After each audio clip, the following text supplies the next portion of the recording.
নমস্কার বন্ধুরা, আমি পায়েল আর আপনারা শুনছেন পিএমজি বাংলা অডিও বুক।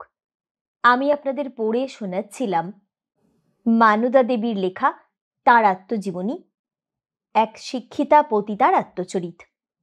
এখন শোনাচ্ছি সেই আত্মচরিতের পঞ্চম পর্ব। রানীমাসির পাওনা আমি প্রায় শোধ করিয়াছিলাম। আমার আর কোনো ঋণ ছিল না। ঘরের জিনিসপত্র চলনসই রকম হইয়াছে। এই সময়ে আমার সঙ্গে একজন ভদ্রলোকের পরিচয় হয়। তিনি ব্রাহ্মণ যুবক, কোনো ব্যাংকের বিশিষ্ট কর্মচারী ছিলেন। তাহার নাম শ্রীপাধ্যায়।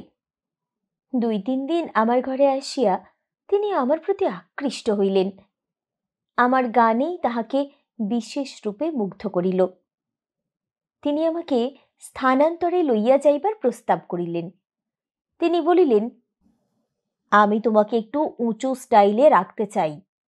হাড়কাটা গুলিটা অতি অভদ্রের জায়গা, এখানে যত ছোট লোকের আমদানি। আমি মনে মনে বলিলাম, হায় রে, বেশ্যার আবার ভদ্রাভদ্র বিচার, পতিতার উচ্চ নীচ স্তর বিভাগ, এদেরও জাতিভেদ। এখনই অন্য স্থানে উঠিয়া গেলে আমার চিকিৎসক বাবুটিকে হারাইব, এই ভাবিয়া আমি সম্মত হইলাম না।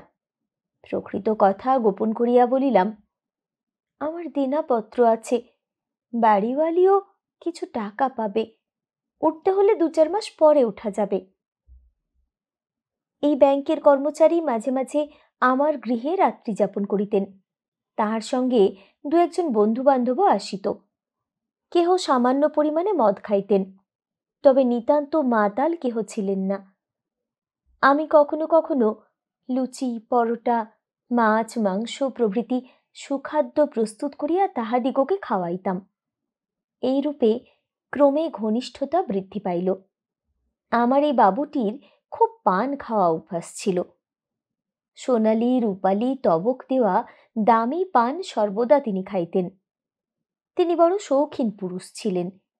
ব্যাংকের বিশিষ্ট কর্মচারী বলিয়া তিনি একখানি সুন্দর বৃহৎ মোটর গাড়ি পাইয়াছিলেন। তাহাতে চড়িয়া তিনি আমার গৃহে আসিতেন।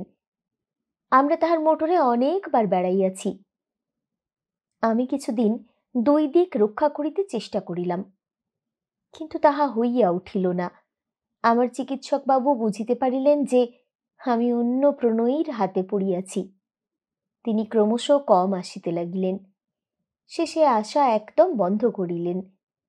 আমার পাধ্যায় বাবু সর্বদাই আমাকে এ পাড়া ছাড়িয়া যাইতে বলিতেন। আমার দেনাপত্র শোধ করিবার নাম করিয়া তাহার নিকট হইতে 500 টাকা নগদ আদায় করিলাম, আর নূতন বাড়িতে যাইয়া বসিতেও আরও অতিরিক্ত 200 টাকা লাগিবে বলিলাম। তিনি সেই টাকাও দিলেন।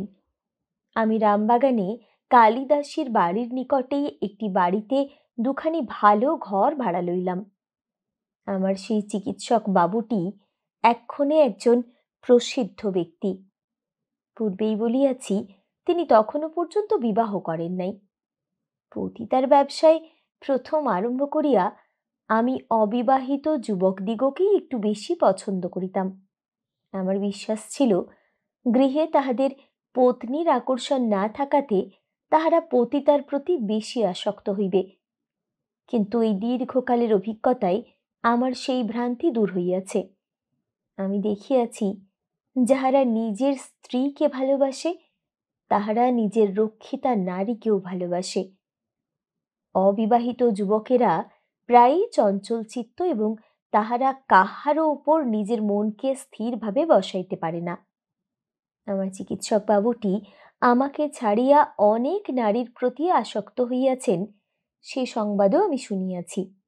এমনকি গৃহস্থের ঘরেও তিনি নাকি কেলেঙ্কারি ঘটাইয়াছেন। খবরের কাগজে সেই ইঙ্গিত দিয়াছে। সত্য মিথ্যা ভগবান জানেন। রামবাগানে আসিয়া আমার সুখে স্বচ্ছন্দে কাল কাটিতে লাগিল। কিন্তু আমার একটা দুঃখ মাঝে মাঝে প্রাণে জাগিয়া উঠিত। মুকুলদা অথবা কমলার কোনো সংবাদ পাইতাম না। পিতা, মাতুল বা নন্দদাদা, ইহাদের দেখা পাইতে আমার ভয় হইত। দেখা না হওয়াই বাঞ্ছনীয় ছিল। কিন্তু কমলা, মুকুলদা এই দুইজন তো আমার পাপ জীবনের গতির সূচনা জানে, সুতরাং তাহাদের জন্য প্রাণ ব্যাকুল হইত। পতিতার জীবন কিরূপ বিপদগ্রস্ত তাহা এই অল্প সময়েই আমি বুঝিয়াছি। আর সকলে আমায় ঘৃণা করে করুক, পায়ে ঠেলিয়া ফেলে ফেলুক, মুকুলদা ও কমলা কখনো আমায় পরিত্যাগ করিতে পারিবে না, এ বিশ্বাস আমার দৃঢ় ছিল।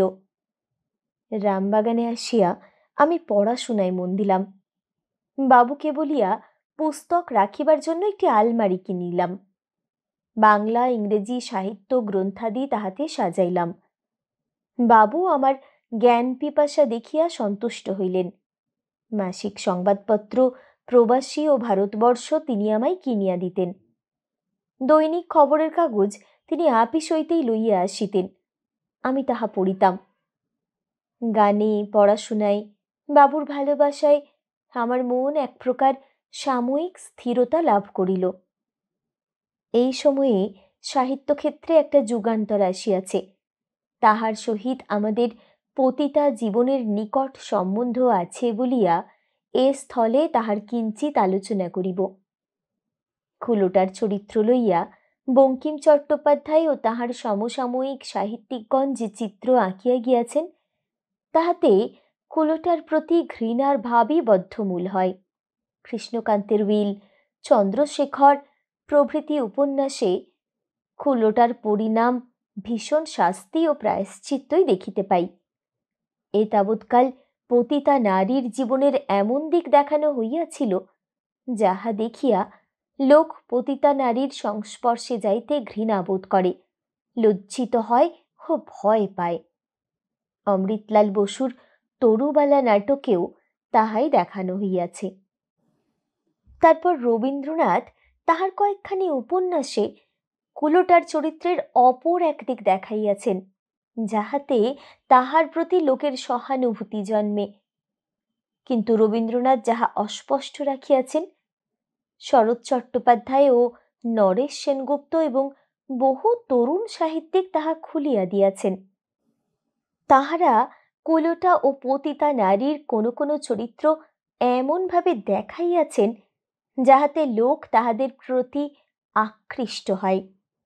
তাহারা বলেন, বেশ্যারা অসতী হইতে পারে, কিন্তু তাহারা মনুষ্যত্বের আদর্শে হীন নহে।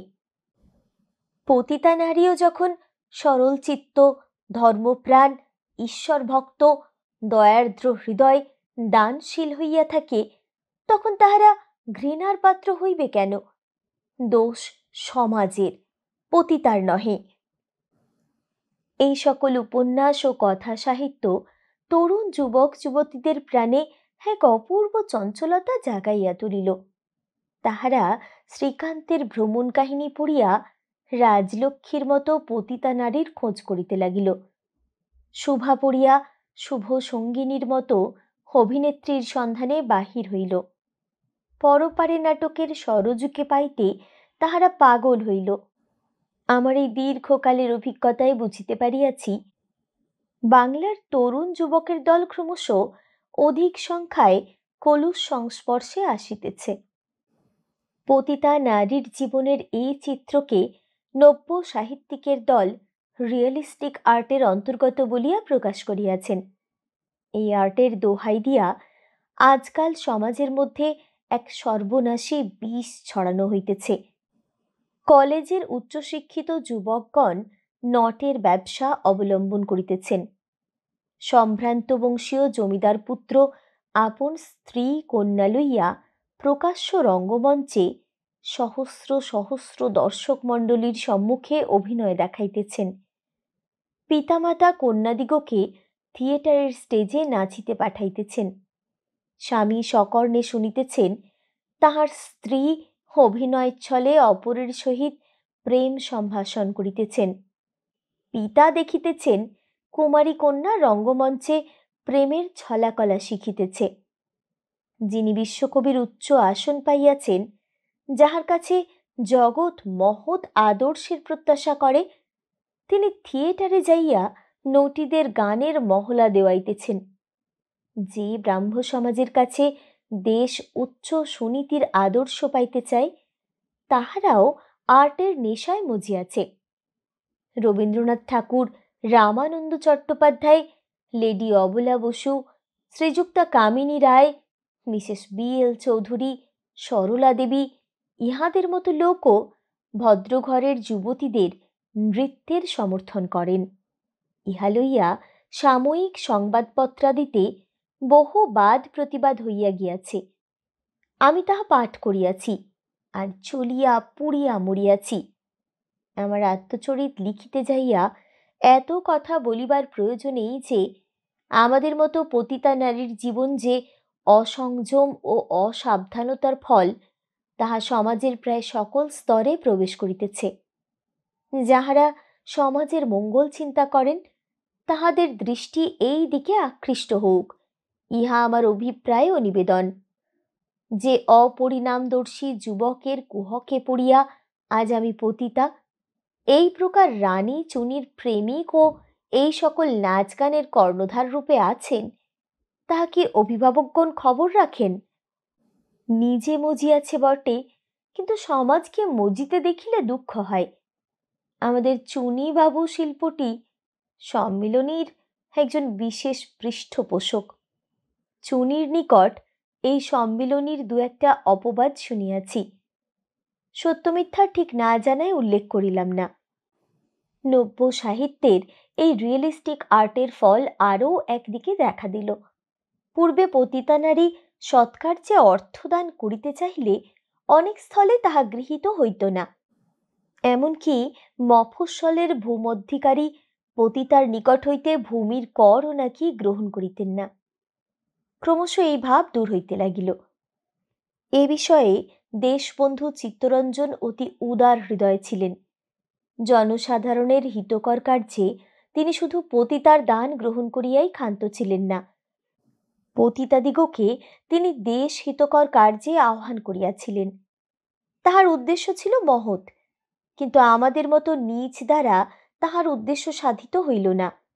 1198 সালের পর হইতে তাহার হস্তে ক্রমশ দেশের নেতৃত্বভার আসিতে থাকে। এদিকে নব্য সাহিত্যও পতিতাদিগের প্রতি সহানুভূতি সম্পন্ন ছিল। সুতরাং আমরা প্রকাশ্যে ভদ্র সমাজে মিশিবার একটা সুযোগ পাইলাম। ইহার ফল কি হইল তাহা যথাস্থানে বিবৃত করিব। জনসাধারণের হিতসাধন সম্বন্ধীয় রাজনৈতিক ও সামাজিক আন্দোলনে প্রকাশ্যভাবে যোগদান করিবার বিষয়ে বলিবার পূর্বে আমার জীবনের আর দু একটি ঘটনা উল্লেখ করিয়া এই অধ্যায় শেষ করিতেছি। আমাদের বাড়িতে একজন স্ত্রীলোক একখানি ঘর ভাড়া লইল। সে 7 মাসের অন্তঃসত্ত্বা ছিল। কিছুদিনের মধ্যে আমি তাহার অন্তরের সমস্ত কথা অবগত হইলাম। এই স্ত্রীলোকটি দরিদ্র কায়স্থ ঘরের বিধবা। তাহার গুরু শ্রী বিদ্যাভূষণ মহাশয় তাহার সর্বনাশ করিয়াছেন। তিনি এখন আর কাছে ঘেঁষেন না। স্ত্রীলোকটি কলঙ্কের ভয়ে কোথাও আশ্রয় না পাইয়া বেশ্যাপল্লীতে আসিতে বাধ্য হইয়াছে, কারণ এই স্থান সকল কলঙ্ক ও পাপের ভাণ্ডার। আমি এই হতভাগিনীকে সাহায্য করিতে অগ্রসর হইলাম। আমার পরামর্শে স্ত্রীলোকটি বিদ্যাভূষণ মহাশয়ের নিকট চিঠি লিখিল। সৌভাগ্যক্রমে কিছুদিন পরে বিদ্যাভূষণ মহাশয় আসিলেন। আমি নানা ছলে তাহার সহিত পরিচয় করিলাম।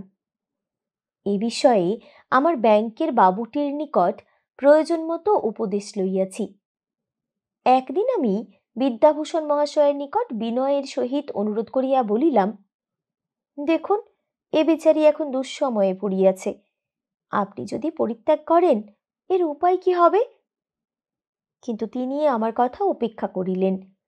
তখন আমি উত্তেজিত কণ্ঠে বলিলাম, মহাশয়, আমরা পতিতা নারী, আপনাদের ঘৃণিতা, আর আপনি সমাজের কর্তা।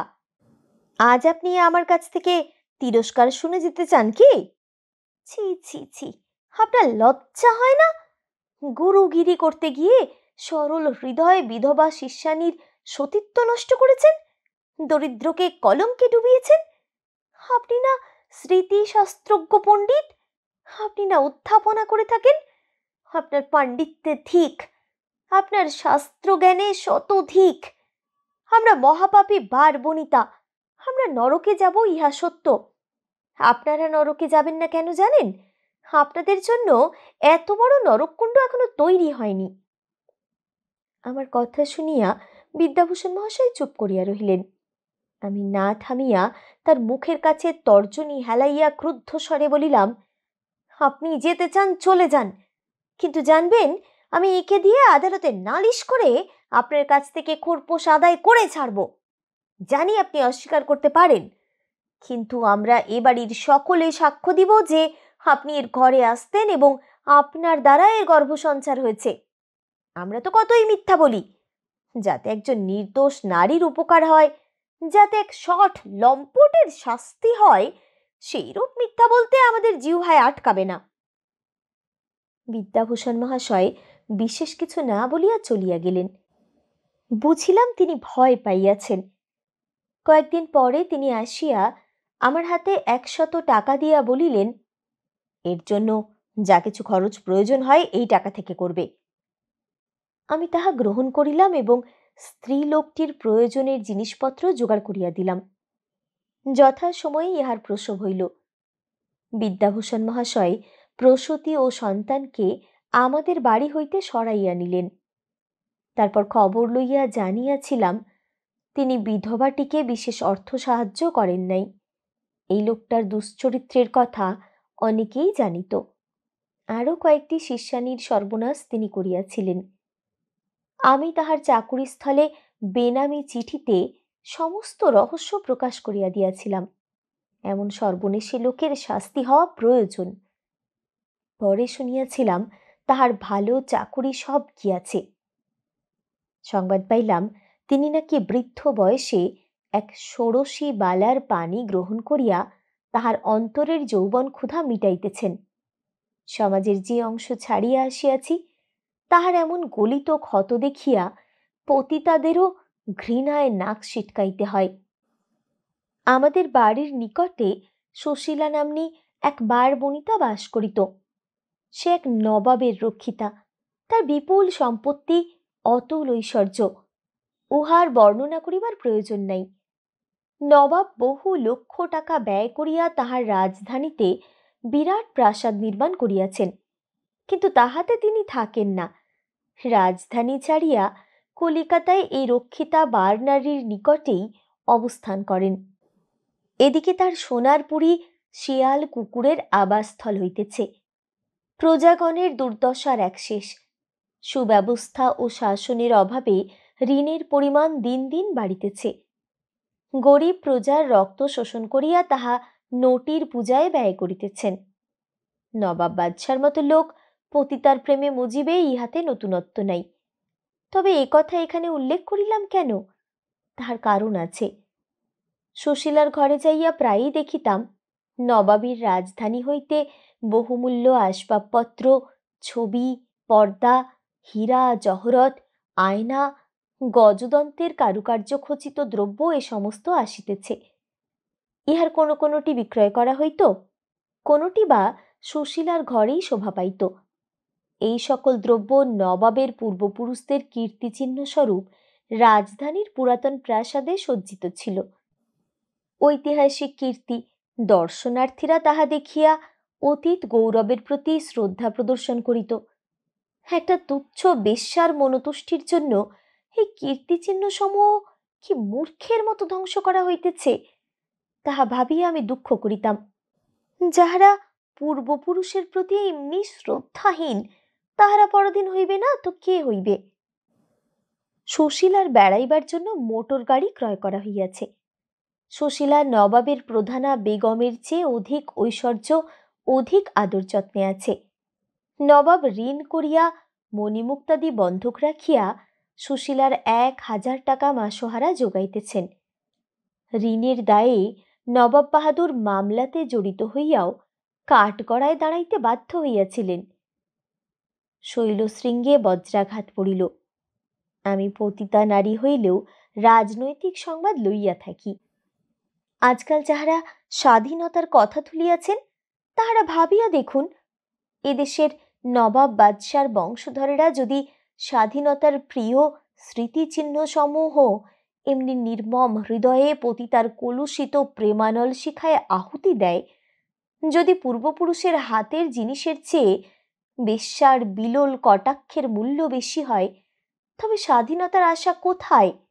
অপবিত্র আবর্জনার স্তূপে স্বাধীনতার বিশাল বোধিদ্রুমের জন্ম হয় না।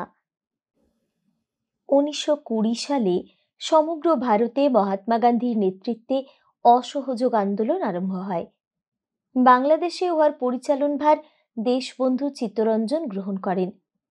ছাত্রগণ স্কুল কলেজ ছাড়িবে, উকিল ব্যারিস্টার আইন ব্যবসা পরিত্যাগ করিবেন, কেহ কাউন্সিলে যাইবে না, গভর্নমেন্টের উপাধি বর্জন করা হইবে, বিদেশি দ্রব্য কেহ কিনিবে না।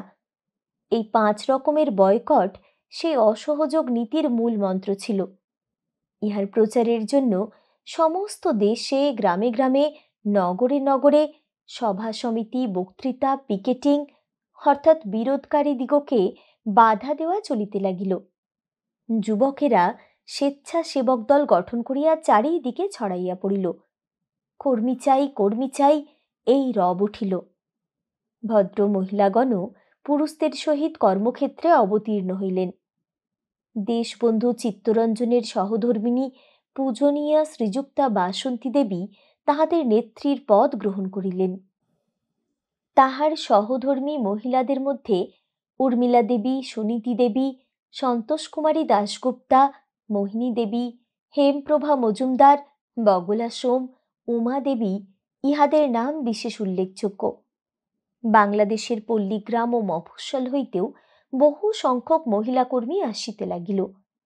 সে কি উৎসাহ, কি উদ্দীপনা, কি এক অপূর্ব কর্মচঞ্চলতা দেখিয়াছিলাম। এই সকল মহিলা কর্মীদিগকে সংঘবদ্ধ করিবার নিমিত্ত দেশবন্ধু চিত্তরঞ্জন নারী কর্মমন্দির প্রতিষ্ঠা করিলেন। ইহার সম্বন্ধে পরে বলিব। পুলিশ চারিদিকে খুব ধরপাকড় আরম্ভ করিল। মহিলা কর্মীরাও পুলিশের হাতে নিস্তার পান নাই। আমরা কয়েকজন পতিতা নারী মিলিয়া একটা ছোট দল গঠন করিলাম। আমাদের বাবুগণ পশ্চাতে থাকিয়া আমাদিগকে পরামর্শ ও উৎসাহ দিতেন। ইতিপূর্বে ইস্ট বেঙ্গল সাইক্লোন ফান্ডের জন্য চাঁদা তুলিতে যাইয়া আমরা বাহিরের ভদ্রলোকদের সঙ্গে মিশিবার সুযোগ পাইয়াছি। তাহাতে আমাদের সাহস, চতুরতা ও দক্ষতা বাড়িয়াছিল।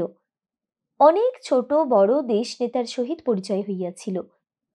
এইবার যখন আমরা পুনরায় কার্যক্ষেত্রে নামিলাম, তখন দেশবন্ধু চিত্তরঞ্জনের সহকর্মীরা অতিশয় সুখী হইলেন এবং আমাদিগকে বিবিধ প্রকারে সাহায্য করিলেন।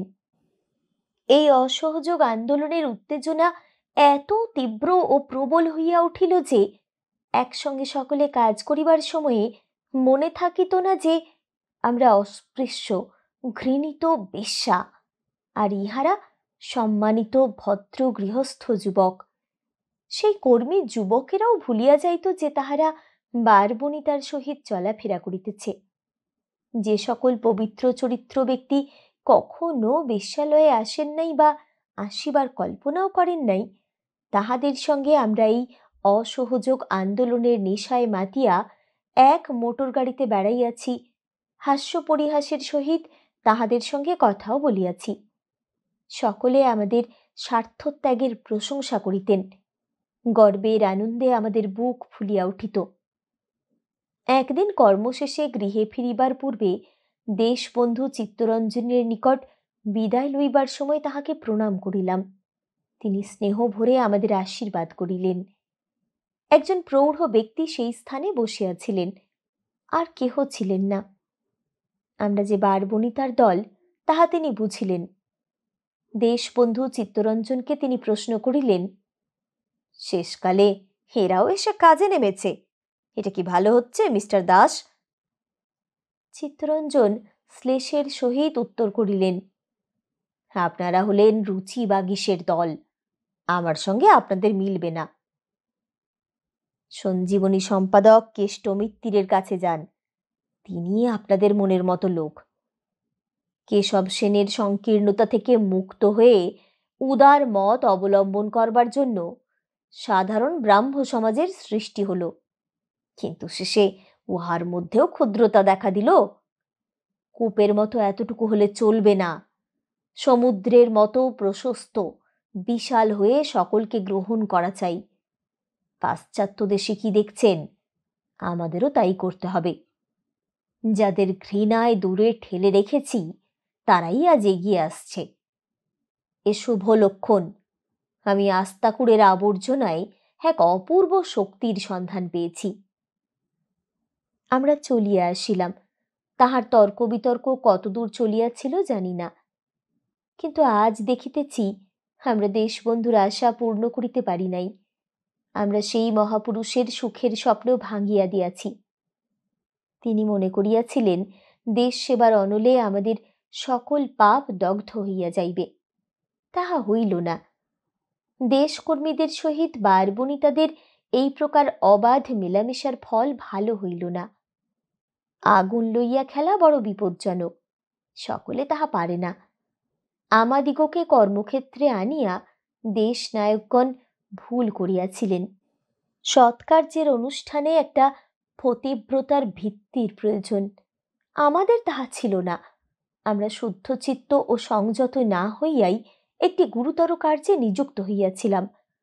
মিথ্যাচার, প্রতারণা, ছলনা, ইন্দ্রিয়পরতা এইসব হইল বারবণিতাদের চরিত্রের প্রধান লক্ষণ। দেশের কার্যে ব্রতী হইলেও আমাদের এই সকল দুষ্প্রবৃত্তি আমাদিগকে পরিচালিত করিল। সুতরাং কথায় যে বলে, শিক করিতে বানর, আমাদেরও হইল তাহাই। যে সকল কর্মী যুবকের চরিত্রবল এমন ছিল যে একটা সিগারেট পর্যন্ত কখনো খায় নাই, তাহারা কেহ কেহ এই অসহযোগ আন্দোলনের কর্মক্ষেত্রে আমাদের সঙ্গে মিশিয়া মদ্যপান পর্যন্ত শিখিয়াছে। যে সকল যুবক এমন পবিত্রচিত্ত ছিল যে স্ত্রীলোকের সহিত কথা কহিবার সময় মাথা তুলিত না, তাহারা আমাদের সংসর্গে আসিয়া এখন বেশ্যা দূরে থাক, কুলবধূর সহিত নির্লজ্জের মতো কুৎসিত হাস্য পরিহাস করিতে অনেকে লজ্জিত হয় না। পতিতা নারীদের একটি প্রধান স্বভাব এই যে তাহারা সচ্চরিত্র ও সংযতচিত্ত পুরুষ দেখিলে তাহাকে হস্তগত করিতে বিশেষ চেষ্টা করে এবং তাহার সংযম ও পবিত্রতাকে বিনষ্ট করা একটা বীরত্বের কার্য বলিয়া মনে করে। আমি জানি আমরা যে কয়জন এই অসহযোগ আন্দোলনের কার্য করিতে গিয়াছিলাম, তাহারা প্রত্যেকে অনেক দেশকর্মী যুবক দিগকে প্রলুব্ধ করিয়াছিল। আমিও সেই অপরাধ হইতে মুক্ত নহি। এমনকি কেহ কেহ পিতৃতুল্য দেশবন্ধু চিত্তরঞ্জনের পারিষদদিগের প্রতিও কটাক্ষ হানিতে ছাড়ে নাই। বাড়িতে ফিরিয়া আমরা এই আলোচনাই করিতাম, কে কয়টা নূতন বাবু জুটাইয়াছে, কার ঘরে কোন দেশকর্মী আসিলেন, পরের টাকায় কেমন পান সিগারেট খাওয়া হইল, মোটর চড়া গেল, ট্যাক্সি ভাড়ার টাকা হইতে কে কত টাকা আঁচলে বাঁধিয়াছে ইত্যাদি। আমরা যে শুধু যুবকদের অধঃপাতে লইয়া গিয়াছি তাহা নহে, গৃহস্থ ঘরের কন্যা ও বধূরাও আন্দোলনে যোগ দিয়া বাইরে আসিয়াছিলেন। অবশ্য উহারা উদার শিক্ষিত পরিবারেরই বৌঝি। সাধারণত গোঁড়া হিন্দুরা তাহাদের অন্তঃপুরের স্ত্রীলোকদিগকে এভাবে বাহিরে যাইতে দেন না। গৃহস্থ ঘরের যে সকল মহিলা আমাদের সহিত কার্য করিতেন, তাহাদের কাহারও সহিত নানা কথা প্রসঙ্গে আমাদের আলাপ হইত।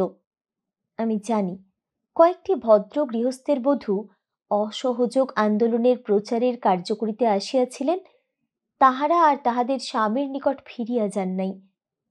কেহ কোনো কার্য আরম্ভ করিয়াছেন, কেহ বা কোনো দেশকর্মীর সহিত অবৈধ প্রণয়ে আসক্ত হইয়াছেন, কেহ কেহ স্বামী স্ত্রী ভাবে বাস করিতেছেন।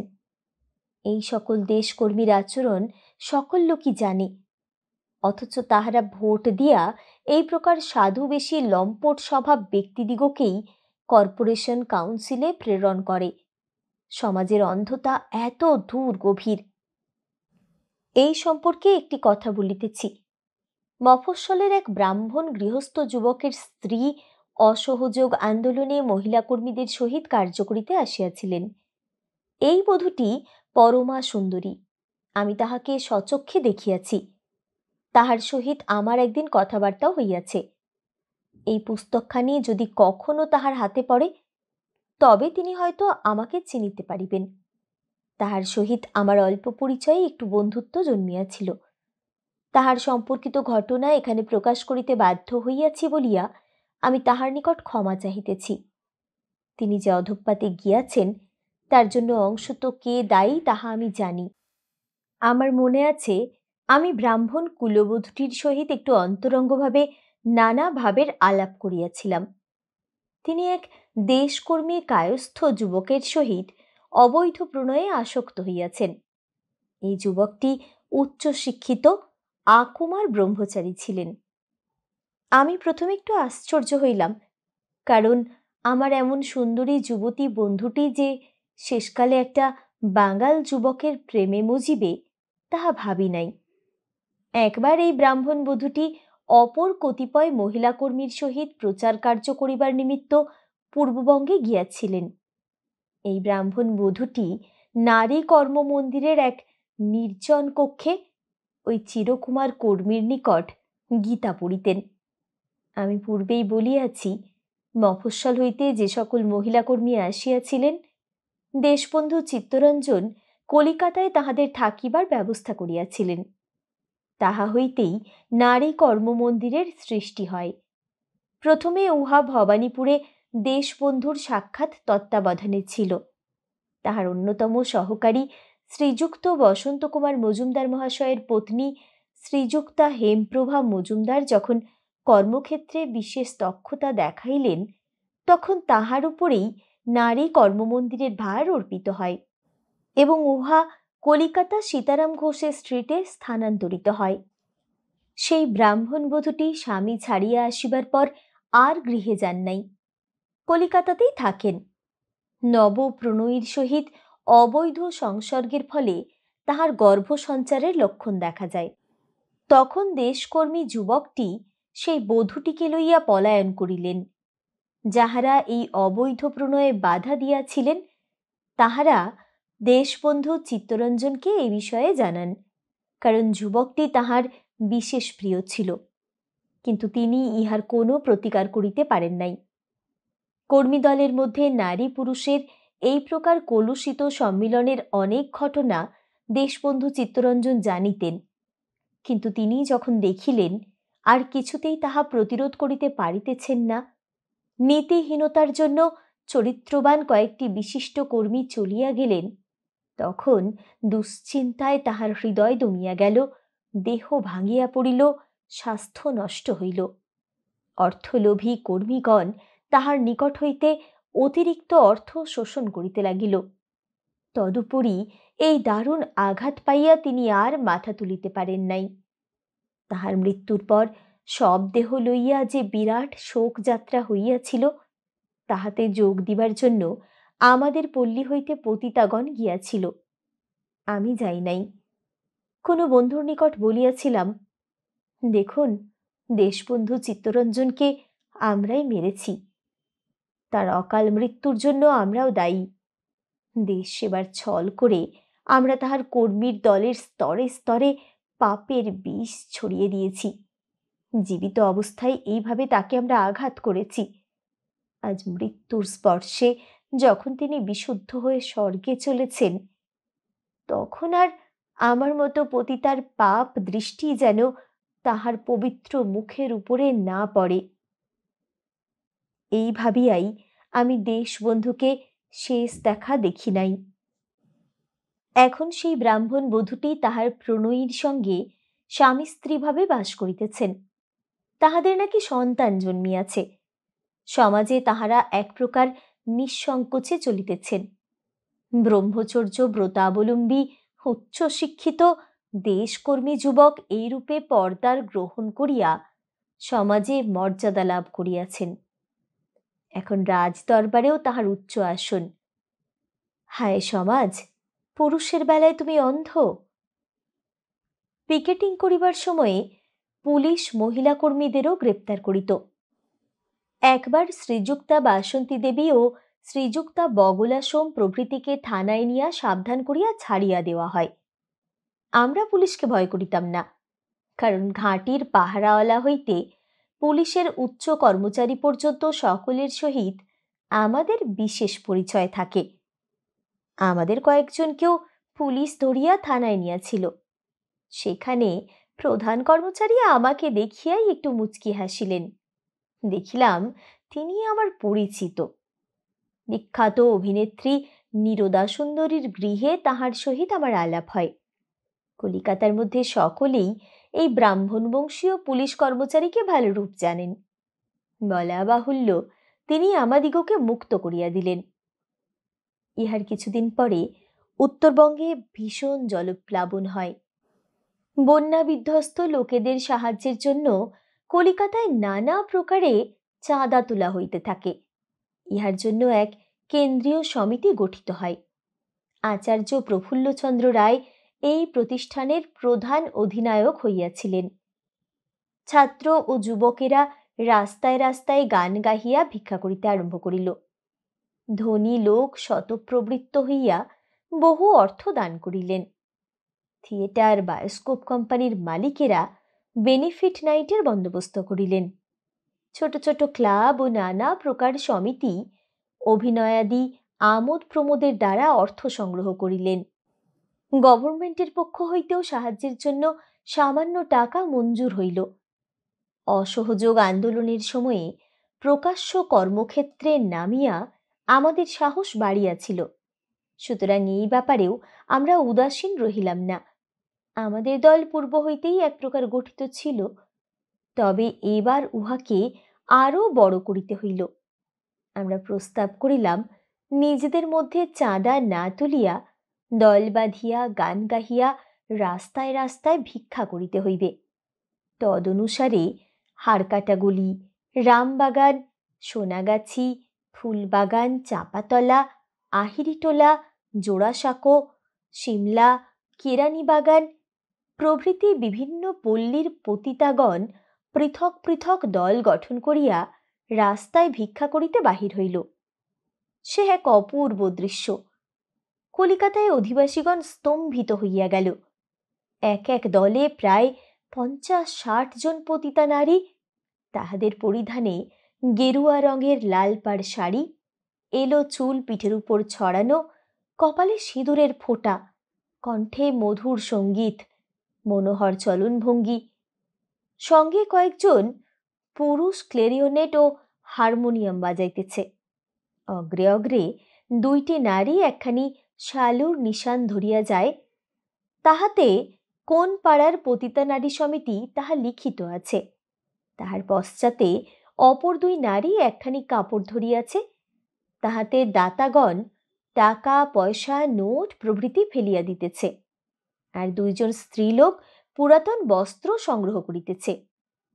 বেশ্যাদের মধ্যে অনেকেই যে খুব সুন্দরী তাহা নহে, তবে তাহারা সকলেই নিতান্ত কুৎসিত এ কথাও সত্য নয়। যাহা হোক, সাজিয়া বাহির হইলে পতিতা নারীদের সকলকেই সুন্দরী দেখায়, কারণ ইহার উপরেই তাহাদের ব্যবসার ভিত্তি। রূপ দেখাইয়া জনসাধারণকে প্রলুব্ধ করিবার জন্য কলিকাতার রাজপথে বেশ্যাদের দাঁড়াইবার নিয়ম নাই। তাহা হইলে তাহাদিগকে পুলিশে বাঁধিয়া নেয়। প্রলুব্ধ করিবার জন্য তাহারা তাহাদের দরজার চৌকাঠের বাহিরে আসিতে পারে না। সুতরাং খাঁটি বেশ্যাপল্লীতেও 3-4টি স্ত্রীলোককে কদাচ রাস্তার উপরে একসঙ্গে দেখা যায়। এমন অবস্থায় যদি বেশ্যারা দল বাঁধিয়া গান গাহিয়া রাস্তায় বাহির হইয়া চলিতে থাকে, তবে তাহা সাধারণ লোকের চোখে কেমন লাগে তাহা একবার ভাবিয়া দেখুন। আমি পূর্বেই বলিয়াছি, নিত্য অসংযম ও ভোগ লালসার মধ্যে থাকাতে পতিতা নারীদের চরিত্রে কুপ্রভাবই প্রবল থাকে। অসহযোগ আন্দোলনে দেশপ্রীতির ভাব অথবা বন্যা পীড়িতের সাহায্যে ভিক্ষা করার কার্যে দয়ার ভাব পতিতা নারীদের চিত্তকে বিশেষ অধিকার করে নাই। আমরা নিজেদের লোকের সম্মুখে জাহির করিবার একটা সুযোগ পাইয়া তাহার উপযুক্ত ব্যবস্থা করিয়াছি এইমাত্র। সকলে না হোক, অন্তত অনেকে।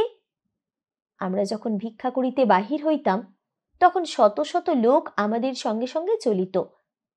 বন্যা পীড়িত দুর্দশাগ্রস্ত নরনারীর দুঃখে কাতর হইয়া সকলেই আমাদের তহবিলে টাকা দিত না। আমাদের রূপ দেখিয়া, আমাদের গান শুনিয়া, আমাদের কটাক্ষ খাইয়া তাহারা মুগ্ধ হইয়া টাকা দিয়া যাইত। ছাত্র ও যুবকের দলে এত লোকের ভিড় হইত না।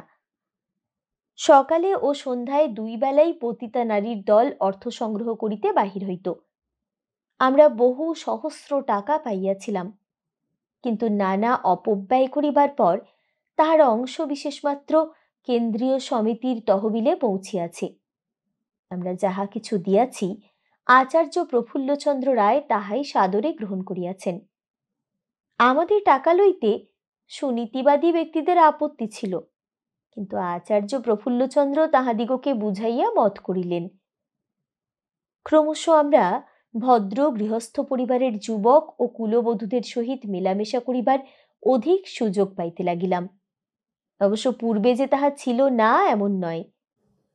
দ্বাদশ গোপাল, তারকেশ্বর, কালীঘাট প্রভৃতি তীর্থস্থানে ও মেলায় আমাদের অবাধ গতিবিধি ছিল, এখনো আছে। তাহাতেও সমাজের কিছু অবনতি ঘটিতেছে। তবে সে সকল স্থলে প্রত্যেকেই নিজ নিজ ধর্মানুষ্ঠানে ব্যস্ত থাকে। পতিতা নারীদের সহিত আলাপ পরিচয় করিবার বিশেষ প্রলোভন অথবা অবসর কাহারও ঘটে না। কিন্তু এবারে অসহযোগ আন্দোলন উপলক্ষ করিয়া আমরা যেভাবে বাহির হইলাম, তাহাতে ভদ্র পুরুষ ও মহিলাদের সহিত আমাদের কথাবার্তা প্রয়োজনবশত অনিবার্যই ছিল। মেলায় অথবা তীর্থস্থলে জনতার মধ্যে পতিতা নারীগণ বিক্ষিপ্ত অবস্থায় থাকে। তাহারা সাধারণের চক্ষে অমন জাজ্জল্যমান হয় না, কিন্তু আমরা ভিক্ষার ছলে অথবা পিকেটিং করিবার জন্য যেমন দলবদ্ধ হইয়া বাহির হইতাম, তাহাতে সর্বসাধারণের মুগ্ধ দৃষ্টি আমাদের প্রতি আকৃষ্ট না হইয়া যাইত না। মহাত্মা গান্ধীর অসহযোগ আন্দোলনের অন্তর্গত আরও কয়েকটি প্রধান বিষয় ছিল অস্পৃশ্যতা দূর, চরকা ও খদ্দর। আমাদের পতিতা নারী সমাজে ইহার ফল কিরূপ হইয়াছিল তাহা সংক্ষেপে বলিতেছি। অস্পৃশ্যতা দূর বলিতে মহাত্মা গান্ধী বোধহয় এই বুঝিয়াছিলেন যে হাড়ি, মুচি, ডোম, চণ্ডাল, পারিয়া, দুলে, বাগদি, সাঁওতাল, দোসাদ প্রভৃতি নিম্ন শ্রেণীর লোক পরিষ্কার পরিচ্ছন্ন থাকিলে তাহাদের পরিবেশিত অন্নজল উচ্চ বর্ণের লোক গ্রহণ করিতে পারিবেন এবং এই সকল অন্তজ জাতির লোক শুদ্ধ দেহে ও পবিত্র পরিচ্ছদে দেব মন্দিরে প্রবেশ করিতে পারিবেন। কিন্তু মহাত্মা গান্ধীর কোনো কোনো ভক্ত বেশ্যাদিগকেও অস্পৃশ্য সম্প্রদায়ের অন্তর্ভুক্ত মনে করিয়া তাহাদিগকে ভদ্র সমাজে চল করিবার চেষ্টা করিতে লাগিলেন। এ কথা বোধহয় সকলেই জানেন। পতিতার গৃহে যে সকল ভদ্রলোক গমন করেন, তাহারা গোপনে সেই নারীর স্পৃষ্ট সর্বপ্রকার খাদ্য ও পানীয় গ্রহণ করেন। শুধু গ্রহণ করেন বলিলে কথাটা অসম্পূর্ণ থাকে। গ্রহণ করিয়া কৃতার্থ হন। যে কার্যটি গোপনে হইয়া থাকে তাহা প্রকাশ্যে করাই এই গান্ধী ভক্তদের উদ্দেশ্য ছিল। দেব মন্দিরে প্রবেশ বেশ্যাদের পক্ষে কখনো নিষিদ্ধ হয় নাই। তাহাদের সাজ পোশাক দেখিয়া পুরোহিত ঠাকুরের চমক লাগিয়া যায়। প্রচুর দক্ষিণার লোভে তিনি না বলিতেই দ্বার উন্মুক্ত করিতে আদেশ দেন। পতিতাদের প্রতি এই অপূর্ব সহানুভূতির ফলে নানা স্থানে পতিতা নারী সংঘ স্থাপিত হইল। তন্মধ্যে বরিশালের বেশ্যা সমিতি অনেকের দৃষ্টি আকর্ষণ করিয়াছিল। সেই সময়ে আমার বন্ধু কালিদাসীর বাড়িতে বরিশাল হইতে একটি বারবনিতা আসে। তাহার নাম এখন ঠিক মনে হইতেছে না, বোধহয় বসন্ত কুমারী হইবে। যাহা হোক, এই বসন্ত কুমারীকে লইয়া এক তরুণ ছাত্র যুবক কলিকাতায় আসিয়া উপস্থিত হইলেন। যুবকটি কোনো ধনী ব্যবসায়ীর পুত্র। বাপের লোহার সিন্ধুক ভাঙিয়া ৮০০ টাকা লইয়া পতিতা প্রণয়িনীকে কলিকাতায় আনিলেন। বসন্ত কুমারীর মুখে শুনিলাম বরিশালের এক বিখ্যাত দেশকর্মী দার্শনিক ব্যক্তি তরুণ যুবকদের দ্বারা পতিতালয়ে অসহযোগ মন্ত্র প্রচার করিতেছেন। তথাকার বারবনিতাগণ চরকায় সুতা কাটিতেছে ও খদ্দর পরিধান আরম্ভ করিয়াছে। আমি এত উৎসাহিত হইলাম যে আমিও একটা চরকা কিনিয়া ফেলিলাম, খদ্দরের শাড়ি ব্লাউজ পরিতে লাগিলাম। আমার চেষ্টায় রামবাগানে 10-12 জন পতিতা নারী চরকায় সুতা কাটিতে লাগিল, কেহ কেহ খদ্দর পরিতে আরম্ভ করিল। কিন্তু 2 মাসের মধ্যে সব শেষ, চরকা খদ্দর বন্ধ হইয়া গেল। তা হইবার কথা, কারণ সংযম ও পবিত্রতার ভিত্তি ব্যতীত উহা দাঁড়াইতে পারে না। একদিন দেখিলাম কোনো খবরের কাগজে লেখা হইয়াছে, কি দুঃখের বিষয়, অশ্বিনী কুমারের বরিশালে আজ যুবকেরা পতিতার সংস্পর্শে যাইতে কিছুমাত্র লজ্জিত হয় না। আমি বসন্ত কুমারীকে জিজ্ঞাসা করিলাম, ভাই, তোমাদের বরিশালে অশ্বিনী কুমার কে? বসন্ত বলিল, আমি 3 মাস পূর্বে ত্রিপুরা জেলার ব্রাহ্মণবাড়িয়া হইতে বরিশালে আসি। অশ্বিনী কুমারের পরিচয় আমি জানি না, উনি বোধহয় জানিতে পারেন। বসন্ত তাহার বাবুকে লক্ষ্য করিয়া বলিল, যুবকটি পার্শ্ববর্তী পালঙ্কের উপর শুইয়া পান চিবাইতে চিবাইতে বিকৃত স্বরে গাহিতেছিলেন। এখনো তারে চোখে দেখিনি, শুধু বাঁশি শুনেছি। মন প্রাণ যা ছিল তা দিয়ে ফেলেছি। বসন্তের কথায় আমার দিকে চাহিয়া বলিলেন, অশ্বিনী বাবুর নাম শোনেননি? স্বনামধন্য পুরুষ অশ্বিনী কুমার দত্ত। আপনি এত পড়াশোনা করেছেন, তার ভক্তিযোগ পড়েননি? একবার পড়ে দেখবেন। পবিত্র চরিত্রের এমন উচ্চ আদর্শ আর কোথাও নাই। অশ্বিনী বাবুর হাতে গড়া বরিশাল। আমি বলিলাম, সেই অশ্বিনী কুমার দত্ত? হ্যাঁ, তার নাম আমি জানি। আমি তার মুখের উপরে জবাব দিলাম, আপনিও সেই বরিশালেরই যুবক না? যুবকটি নির্লজ্জের মতো পুনরায় গাইতে লাগিল, শুধু স্বপনে এসেছিল যে, নয়ন কোণে হেসেছিল সে। আমি বিরক্ত হইয়া উঠিয়া আসিলাম। আমার মনে হইল, মানুষ এত বড় ভণ্ড হইতে পারে, একটা মহান আদর্শকে প্রশংসা করবার সঙ্গে সঙ্গে নিজের কার্য দ্বারা অম্লান বদনে তাহাকে পদদলিত করিয়া যায়। যাহা হোক, বসন্তের প্রণয়ী এই যুবকটি আমাকে একদিন অশ্বিনীবাবুর ভক্তিযোগ পুস্তকখানি আনিয়া দিলেন। বলিলেন, ইহা আমার উপহার স্বরূপ গ্রহণ করুন। সেই অবধি আমি ভক্তিযোগ মাঝে মাঝে পাঠ করিতাম। এই পতিতা নারী সমিতির প্রভাব ক্রমশ এত দূর বিস্তৃত হইল যে একদল সুনীতি জ্ঞানসম্পন্ন ব্যক্তি ইহার বিরুদ্ধে দণ্ডায়মান হইলেন। সঞ্জীবনী সম্পাদক শ্রীযুক্ত কৃষ্ণকুমার মিত্র প্রথমাবধি ইহার বিরুদ্ধে ছিলেন। ওই সংবাদপত্রে তিনি চিরদিন এই সম্পর্কে কঠোর মন্তব্য প্রকাশ করিয়া থাকেন। হিমাচলের মতো দৃঢ়চিত্ত এই মহাপুরুষকে আমি জীবনে কয়েকবার মাত্র দেখিয়াছি। তাহাতে তাহাকে দেবতা সদৃশ বলিয়া আমার মনে হইয়াছে। তাহার কথা আমি আরও 2টি পতিতা নারীর মুখে শুনিয়াছি। তাহাদের নাম সুরুচি ও উষাবালা। যথাস্থানে ইহাদের কথা বলা হইবে। শ্রীযুক্ত কৃষ্ণকুমার মিত্র মহাশয়ের সম্বন্ধে এখানে আরও 2-1টি কথা না বলিয়া পারিলাম না।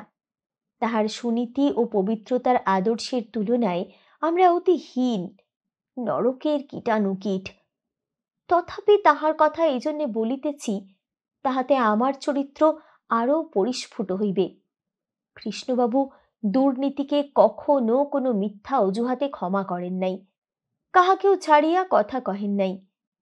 রবীন্দ্রনাথ থিয়েটারের অভিনেত্রীদের গান শিখাইতে যান বলিয়া তাহাকে তিরস্কার করিয়াছেন। আচার্য প্রফুল্লচন্দ্র পতিতার দান গ্রহণ করিয়াছেন বলিয়া তাহার উপরেও দোষারোপ করিয়াছেন। ডাক্তার বিমল চন্দ্র ঘোষ সরজু সদনের সাহায্যার্থ বেশ্যার দ্বারা নাট্যাভিনয় করিয়াছেন বলিয়া তাহার অজস্র নিন্দাবাদ করিয়াছেন। শ্রীযুক্তা জ্যোতির্ময়ী গাঙ্গুলি মিনার্ভা থিয়েটারে বেশ্যাদের সভায় মহিলা ভলেন্টিয়ার নেত্রী হইয়াছিলেন বলিয়া তৎসম্বন্ধে তীব্র মন্তব্য করিয়াছেন। ইহারা সকলেই ব্রাহ্ম সমাজের এক একজন বিশিষ্ট ব্যক্তি। আমার সকল প্রণয়ী ইহাকে ভয় করিত। মহাত্মা গান্ধী যখন বঙ্গদেশ পরিভ্রমণ করেন, তখন তিনি বরিশালে গমন করিলে সেখানকার পতিতা নারী সমিতি তাহাকে নিমন্ত্রণ করে, কিন্তু মহাত্মা গান্ধী সেই সমিতিতে যান নাই। তিনি বলেন, পতিতারা যদি একত্র মিলিত হইয়া সমিতি গঠন করে, তবে দেশের চোর ডাকাতরাও সমিতি গঠন করিবে। সেই দার্শনিক দেশকর্মী মহাশয় মহাত্মাজির তিরস্কার লাভ করিয়া এক্ষণে বরিশালের কর্মক্ষেত্র হইতে নাকি চলিয়া গিয়াছেন। আমার জীবনেও এদিকে দুর্যোগ ঘনাইয়া আসিতেছিল। রাজনৈতিক আন্দোলনে বাহির হইয়া দেশকর্মী যুবকদের মধ্যে বিচরণ করিবার সময়ে আমি আত্মসংযম করিতে পারি নাই। আমার কায়িক ও মানসিক অপরাধ হইয়াছে। যেখানে শিক্ষার অভাব, যেখানে শাসন নাই, যেখানে অহংকারী প্রবল, সেখানে এরূপ তো হবেই। আমার সেই ব্যাংকের কর্মচারী পাধ্যায় বাবুটি আমার বেচাল লক্ষ্য করিয়াছেন, আমার আচরণ সন্দেহের চক্ষে দেখিয়াছেন। এদিকে তিনিও অপরাধী হইয়াছিলেন। আমি তাহাকে থিয়েটারে একটু বেশি যাওয়া আসা করিতে দেখিলাম। একদিন থিয়েটারে গ্রিন রুম বা সাজঘরে কোনো অভিনেত্রীর সহিত তাহার হাস্য পরিহাসের সময় আমার দৃষ্টি সেই দিকে পড়িল। আমরা দুজনেই থিয়েটার দেখিতে গিয়াছিলাম। আমাকে বক্সে রাখিয়া তিনি ছল করিয়া বাহিরে গিয়াছিলেন। গোপনে আমিও গিয়াছিলাম। আমাদের দুজনেরই হৃদয় বর্ষার বিদ্যুৎপূর্ণ দুইখানি মেঘের মতো পরস্পরের নিকটে আসিতেছিল। আশঙ্কা করিতেছিলাম একদিন দিক দিগন্ত কম্পিত করিয়া দারুণ বজ্রপাত হইবে।